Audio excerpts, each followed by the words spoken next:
Thank you for staying with us. Now we move on in speaking not anymore of the holiness of the priest. So we go the causes that make the priest holy. In the formation time, our formation as seminarians, when we were children at home, because normally the seed vocation starts from home. It is there that in the family that it is nourished somehow. So we encourage families to really first and foremost make your homes, make your families an abode of prayer, of love that opens to everything that the Lord wants us to love, especially the love of the church. Because in this, we can know the church and be able to understand our role as members of the church. And for us priests, it's very important because we must embody this love in ourselves, even in our body, in our bodies. We must make holy.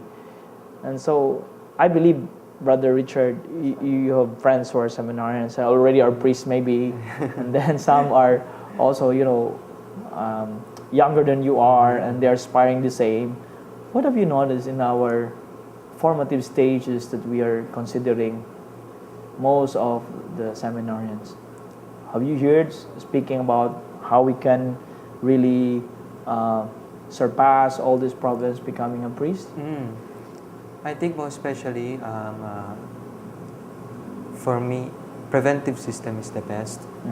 For us, most especially for us seminarians, for those who have this kind of calling, this kind of vocation, preventive system is the best. So meaning instead of the seminarian to experience a relationship with a girl, so instead of that we must avoid, that is also a very good thing, because that is preventive. But unfortunately today we have the liberal type of educating the young by telling that you can expose yourself to that so that you will not be in danger in the future. So I think that is also one of the things that they consider by experience. And I think here in that area we need to study more, because it's not only by experience in that area we can know. We can also know it by prayer, by uniting ourselves with God, like being close to the Blessed Mother, who is our woman, who is our girl practically, as we're called to the priesthood. So we only can stand and persevere in this area if we really focus ourselves to the Lord, and only those things that could help us in getting close to the Lord that we are going to entertain in our seminary life. Or else, we are used to that. When you become a priest, you will hunger for that because you're used to doing that.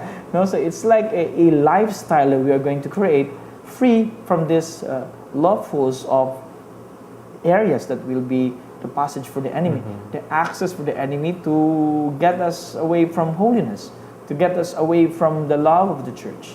Because the moment we love another woman, and Mama Mary is no longer there, or else the church is no longer there. So we start to really doubt again, or the shipwreck of vocation really is against that area normally.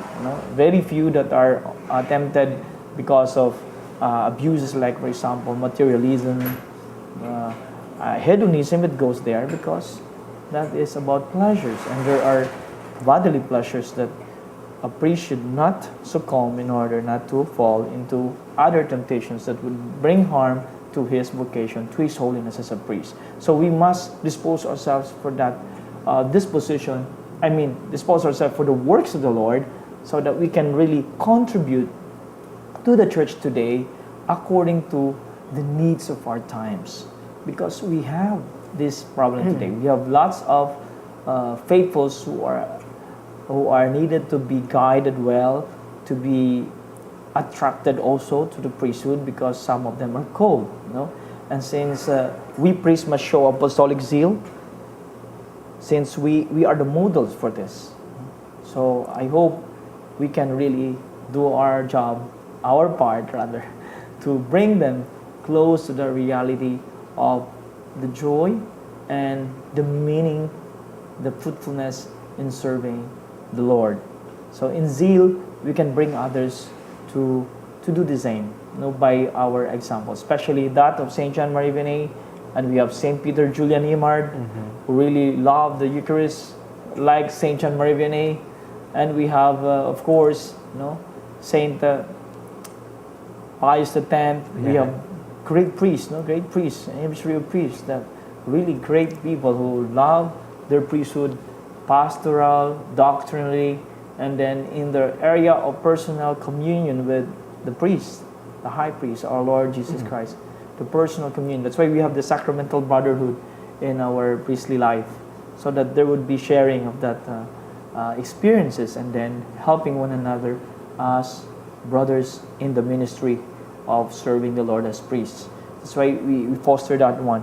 Although it's not so easy, because sometimes we are deprived of different, Situation. we are deprived of the harmony of the same formation, sometimes age bracket and all this. But the truth is, if we are really wanting to save souls, we can be united in this. Yes. If we really want to really become holy, we can be united with this. And our devotion to the Blessed Mother and all the holy things, we can be united in this. So, what's your experience? For me, say for example, Father, during mission time, when there was a time that I was so really, of course, very zealous in apostolic life, but there were times that you've got tempted. As you have said, Mama Mary, a while ago, you have this kind of temptation during apostolic time, when we are doing our mission. So what, as for me and as in our community, we have done this kind of every time I was being tempted. Say for example, we are riding on a jeepney or in a bus. Yes, commuting. So for us not to be tempted by someone, by beautiful creatures around. Yes. So we used to pray a rosary. Oh, that's nice. Yeah. I also love it. Yes. And then for me, if I am just the only one who is on the mission, I used to pray the rosary. But as I have here always in my pocket my rosary. Secretly, you do it secretly. Secretly, of course. And closing my eyes in the jeepney or in a bus or in taxi, whatever vehicles it is. And then sometimes, if the temptation is so very, very strong, which is even the rosary can no longer sort of mitigate it. Yeah. Of course, I still have my gadgets here. I have here my cell phone, which has the image of Mama Mary. Very nice. So every time you can just meditate, contemplate on the picture of Our Lady. So beautiful than any other woman in the world. No, I was one time, Father. No, excuse me, Father. One time I was riding on the bus, and then in front of the chair, there was a picture of a lady, so very, I could say a very immodest. Yeah. So I close my eyes and pray my rosary, and then when I look at the window, I saw walking girls, of course. Still they're very modest, sexy. no? So I pray, Lord, where are you? Where are So you? I look up. I thought it's Mama Mary, but it's another Mary. It's very modest Mary. So Up in the building. it's a billboard actually. It's a and then I open. big- Someone called. No, it's just a text. So I open and then I saw Mary. So it helped you. It helps me. Wow, very nice. And so I think, but we also have to use our gadgets today. For example, listening a Marian song, meditating, and then there are many good audio. What we call this apostolic works, like for example the Bible already in audio help, and then we also have the Imitation of Christ and many other spiritual books that we could hear even through our cell phones, by means of the modern technology. So we can be meditating even if we are commuting, even if we are working. So it's so easy. sticking on you, So we can bring it. So it's a means to really go further. Only we must be diligent in this area, and we must also learn how to use it so that we can really take advantage no, Yes, of the yes, facility Father. that we have now. So brothers, it's so interesting that when we really work hard for our sanctification, salvation, and then doing the will of God to become what He really wants us to become, it's a struggle.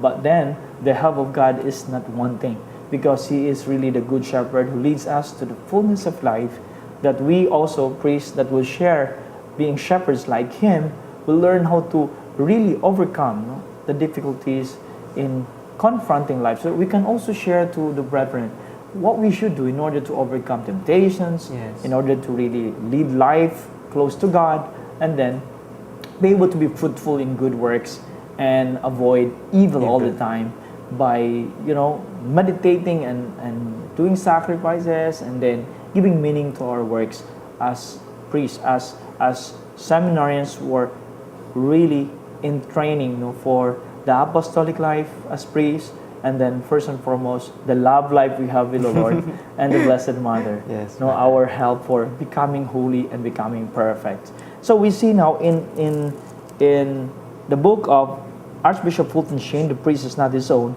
he's telling us the choosing of candidates for priesthood here. This is important also to note. Because the holiness of the priest and God's designs makes the church holy, those who seek the priesthood but are wanting in holiness must be purged. So there should be purification. And then he said that when public relations techniques are used to promote vocations, with advertising in religious publications and direct mailings, and especially now in the cyber world, the internet, designed to encourage young people to join a given society or community, the danger is always present that stress will be placed on numbers to the neglect of quality.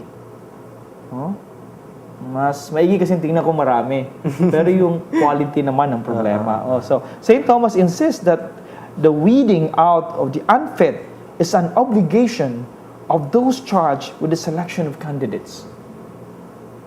Kasi hindi naman lahat talaga fit for the ministry. Kaya kailangan tingnan yun ng maigi. So one cannot fail to be struck by the symbolic significance of the instructions God gave Gideon to identify the shock troops of his army. So meron talagang gagawin dito para malaman natin.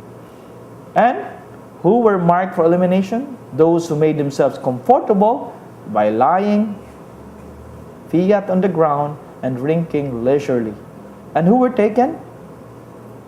But the Lord said to Gideon, these 300 men who love the water shall win you deliverance. Judges 7:7.